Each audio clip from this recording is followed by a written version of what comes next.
Alors, ben, je me présente dans 2-3 mots. Mon nom, c'est Julie Trudel. Je suis copropriétaire de l'entreprise Mécanique Michel Delisle à Saint-Ubalde avec mon chum.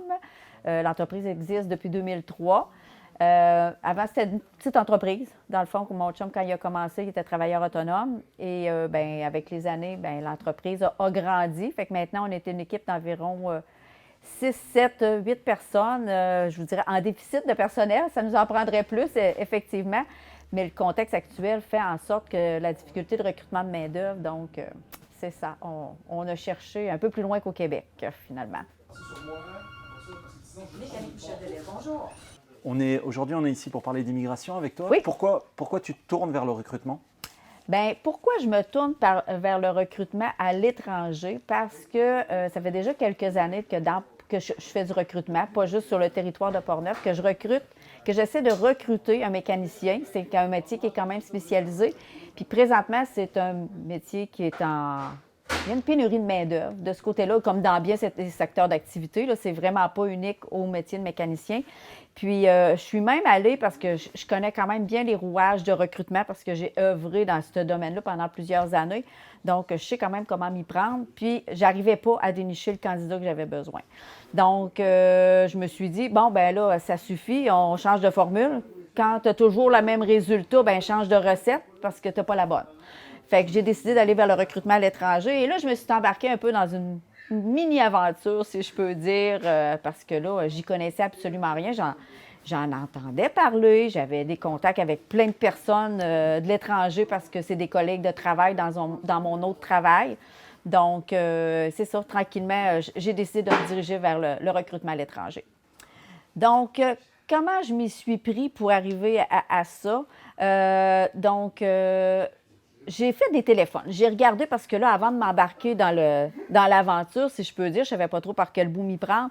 Alors là, j'ai fait aller mon réseau de contacts. J'ai appelé des collègues à Accès Études Québec, à Accès Travail Québec, à Accès Travail Portneuf. Et là, j'ai fait aller mon réseau de contacts. J'ai posé plein de questions. J'ai appelé aussi plein de firmes qui s'occupent justement d'aider les entreprises à faire du recrutement de main-d'œuvre à l'étranger. Mais je me suis rapidement rendu compte que ça pouvait chiffrer de façon assez importante là, pour aller chercher quelqu'un qui était dans un pays. Ça pouvait aller jusqu'à 18 000 $. Fait que là, quand tu es une petite entreprise, 18 000 $, c'est quand même assez important, là. Donc, j'ai décidé, puis c'était pas nécessairement aussi le profil de candidat que je recherchais parce que moi, ce que je voulais, quand je réfléchissais, je voulais davantage un candidat qui parlait déjà en français. Je trouvais que c'était beaucoup plus facile parce que quand on parle français, le client arrive ici, il nous dit c'est quoi ses besoins, qu'est-ce qui est défectueux, on doit faire un bon travail. Bien, si je dois essayer de traduire ça, si ma personne, c'est un hispanophone, puis je dois essayer de traduire ça en espagnol, déjà là, il y a un risque que j'augmente les erreurs, puis quand il mordit ces informations, tu sais, toutes les difficultés là, de compréhension. Fait que j'ai décidé d'aller vraiment vers le recrutement, plus vers les Français, puis là, à ce moment-là, bien, j'ai fait un paquet de téléphones pour voir comment je pouvais m'y prendre. Et là, j'ai participé à des journées là, qui s'appellent France-Québec ou Québec-France, une mission, dans le fond, qui s'est fait tout à fait en virtuel à l'automne 2021. Donc, c'est de cette façon-là que j'ai pu dénicher 2 candidats dans un premier temps que j'ai pu rencontrer via les... Bien, tu sais, maintenant, avec Messenger, hein, il n'y a plus de frontières, on peut se voir quand on veut. Donc, on a fait les entrevues de cette façon-là, ça a cliqué. Avec un des candidats, entre autres, bien, avec les 2, mais il y en a un qui s'est désisté en cours de route, puis avec Olivier, lui, ça allait bien. Fait qu'on a continué nos démarches, on a fait vraiment comme un processus de recrutement, mais tout à distance. C'est-à-dire qu'entrevue à distance, test psychométrique, que j'ai fait affaire avec une firme externe, que je lui ai fait passer à distance. Puis là, ce qui était le plus compliqué pour nous autres, puis qu'on se disait comment on va faire, c'était le test technique. Comment je vais valider les compétences techniques de mon candidat? Je peux pas le voir travailler là, dans mon atelier. Et puis avant de le faire déménager ici, abandonner tout ce qu'il y a là-bas, les enjeux sont importants pour une personne qui quitte son pays. Fait que je trouvais que c'était important, avant qu'il arrive, de m'assurer que tout ça allait fonctionner. Fait qu'on a fouillé, on cherchait comment on allait faire. Puis à un moment donné, on s'est dit, on va faire ça avec Messenger. Donc, ce qu'on a fait, c'est que Olivier, il avait déjà des équipements chez lui. Il y avait une débroussailleuse, une scie à chaîne à réparer. Il y avait des trucs comme ça. Donc, on s'est entendu avec lui à l'avance, ce serait quoi les trucs qu'il y avait à réparer, parce que les choses qu'on voulait valider. Puis ensuite de ça, on s'est donné un rendez-vous, puis avec mon mécanicien.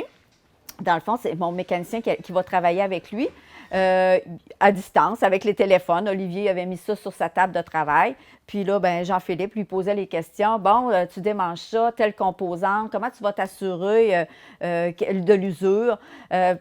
Pour permettre de voir, ben c'était quoi au niveau du jugement, tu sais, la capacité de jugement de la personne, voir son habileté manuelle aussi, tu sais, comment il s'y prend, il est bing, bang, en train de frapper ces choses ou s'il est plus délicat dans ce qu'il fait.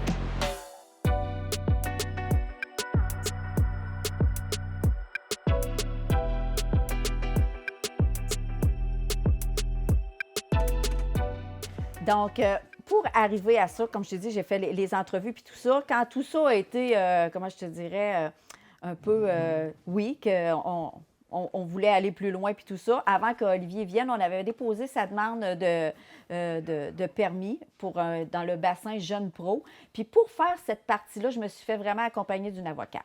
Moi, j'ai préféré, on aurait pu le faire de façon autonome, mais moi, j'ai préféré de me faire accompagner d'une avocate qui m'avait été référée par des personnes de confiance avec qui, eux, font déjà affaire avec elle, pour m'assurer que les papiers étaient faits convenablement, puis qu'on n'aurait pas de rebond, puis être obligé de recommencer et tout ça. Fait que ça a été très rapide. Rapidement, vu que c'est un permis Jeune Pro, on a obtenu sa lettre d'invitation. Comme je disais, il est venu ici en visite. Il a passé 10 jours. Ça a permis de confirmer. Pendant qu'il était ici ces 10 jours, il a reçu une offre d'achat pour sa maison. Fait que vraiment, tout se faisait là, vraiment rapidement puis facilement là, de ce côté-là. Fait que, puis pour ce qui est de son accueil, je te dirais que ça dépend, je pense, des entreprises puis des gens. Moi, j'ai peut-être moins, comment je dirais, de par mes expériences passées, je pense que j'ai moins besoin peut-être d'être accompagnée pour accueillir ces personnes-là.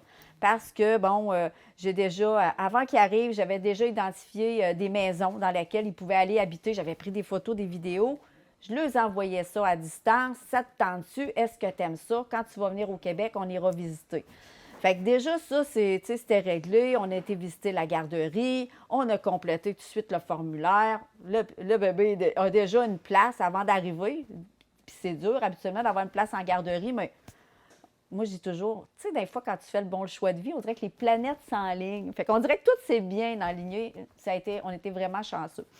Donc, puis pour tout ce qui est de la partie accueil, je te dirais que de ce côté-là, je sais que si j'ai des besoins, je vais pouvoir faire appel à des organisations, tu sais, comme Accès Travail Québec ou Accès Travail Portneuf, qui, eux, vont venir m'aider si j'ai des besoins ou si Olivier a des besoins. Mais pour l'instant, pour tout ce qui est, tu sais, les trucs qu'on a besoin pour la maison puis tout ça, j'ai un bon réseau de contacts. Fait que ça me permet là, de pouvoir le faire de façon assez autonome, là, sans avoir à faire avec des organisations. Donc, à Saint-Hubert, là, les travailleurs immigrants, il y en a quand même plusieurs. Là. Il y a beaucoup de travailleurs étrangers qui sont, que ce soit chez Patate Dolbec ou il y en a aussi qui travaillent dans les érablières. Juste ici, vous en avez une, justement, une maison là, où il y a des gens, là, des travailleurs étrangers qui y habitent. Là. Pas tellement loin, il y en a une ici aussi, pas très loin. Vous avez une autre maison qui est juste ici, qui avait d'autres travailleurs étrangers.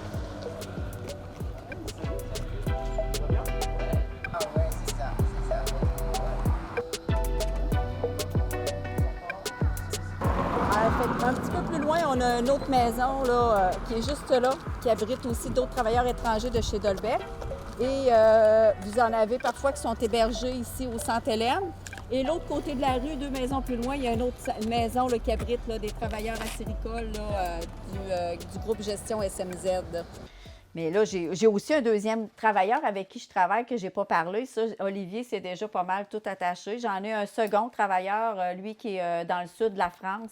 Lui, c'est un peu différent parce que le travailleur il est plus âgé. Il a 49 ans. Lui, il est déjà en affaires dans ce domaine-là. C'est vraiment un mécanicien d'expérience. Fait que c'est sûr que c'est pas la même dynamique parce que lui, avant de pouvoir partir, il doit lui-même refermer son entreprise. Donc, tu sais, il y a toute une autre dynamique. Les permis sont différents. Fait que ça, le processus est un peu plus long. Fait que lui, je prévois qu'il va arriver davantage en 2023. Mais lui aussi, je pense que pour moi, ça va être quand même, comment je te disais, je vais être capable de faire l'accueil là, de cette personne-là, puis leur intégration. Puis je sais quand ils vont avoir besoin pour aller chercher leur permis de conduire, je sais déjà à qui m'adresser pour aller chercher tout ça. Fait que, puis ce que je sais pas, bien, je sais que je vais trouver quelqu'un pour me le dire finalement.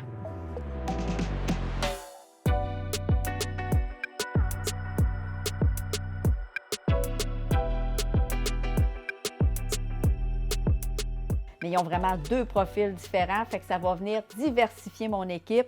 Ça va me permettre, bon, bien, celui qui a 25 années d'expérience, je lui ai dit, tu as 25 années d'expérience, il ne travaillera pas encore 25 ans chez nous, là. Il est rendu à 50. Fait que je lui ai dit, est-ce que toi, tu as des intérêts et des aptitudes pour transférer tes compétences? Il dit, ben oui. Il dit, si c'est pas une pelle creuse, j'ai aucun problème. Fait que tout ça pour dire que c'est intéressant parce que là, je vais avoir quelqu'un d'expérience qui va être prêt à partager son expertise. Puis fait que ça, c'est intéressant pour nous autres aussi, là. Julie, tu as reçu les candidats, ils sont venus te voir pendant une semaine, ils t'ont visité. Qu'est-ce qu'ils ont fait pendant cette semaine? Oui, donc quand ils sont venus nous voir, dans le fond, bien, je voulais qu'ils puissent découvrir la région, pas juste découvrir Saint-Hubal, découvrir l'entreprise, puis apprendre à nous connaître, mais je voulais aussi qu'ils apprennent à connaître le milieu de vie, ce qu'il y avait ici. Fait que j'avais fait appel à l'équipe de Place aux Jeunes dans Portneuf pour leur organiser 2 jours. Donc, pendant 2 jours, Sandy, Olivier et bébé James ont été pris en charge, si je peux dire. Dans le fond, il y a eu des gens de Place aux Jeunes qui sont venus les chercher chez nous, qui sont venus les chercher puis qui avaient organisé des visites en lien un peu avec les intérêts de ce couple-là. Donc, ils sont allés visiter. Ils ont fait vraiment le tour de Portneuf. Ils ont été dans le secteur plus sur le bord du fleuve, à Deschambault-Grondines. Ils ont descendu ça jusqu'à Neuville. Puis, la seconde journée, ils ont pu visiter le secteur nord de Portneuf. Ils ont pu avoir l'opportunité d'aller voir des choses peut-être récréatives, culturelles, découvrir aussi des pubs, des restaurants, des produits locaux. Fait que ça, c'était intéressant pour eux autres d'apprendre à connaître mieux la région. Puis moi, je me suis occupée du secteur ouest de Portneuf, étant donné que je suis dans l'ouest. Fait que je me suis occupée là, de leur faire visiter un peu le coin. Mais on s'entend qu'en quelques jours, tu fais vraiment juste des petits trucs, mais on sait déjà quand il va venir, on va le ramener à la pêche. Tu sais, on a déjà des activités en tête qu'on veut partager avec eux autres puis qu'on veut le faire connaître, là. Mais c'est ça, il y avait, juste pour faire une parenthèse, avant qu'il arrive, parce qu'il arrivait quand même avec un bébé de 4-5 mois. Fait qu'avant qu'il arrive, je voulais pas qu'il arrive puis qu'il déménage, hein? Dans le sens que, tu sais, quand tu arrives avec un bébé de 4-5 mois, ça prend une poussette, une couchette, une coquille pour mettre dans la voiture. Fait que là, je vous avais dit, vous apportez rien de ça. J'avais tout trouvé. Fait que quand ils sont arrivés à l'aéroport, j'avais la couchette, pas la couchette, j'avais la poussette, j'avais la coquille pour mettre dedans, pour mettre le bébé dans la voiture. Fait que j'avais vraiment tout ce qu'il avait besoin là, pour lui faciliter la vie, parce que sinon, ça aurait été pas reposant pour eux autres là, de venir.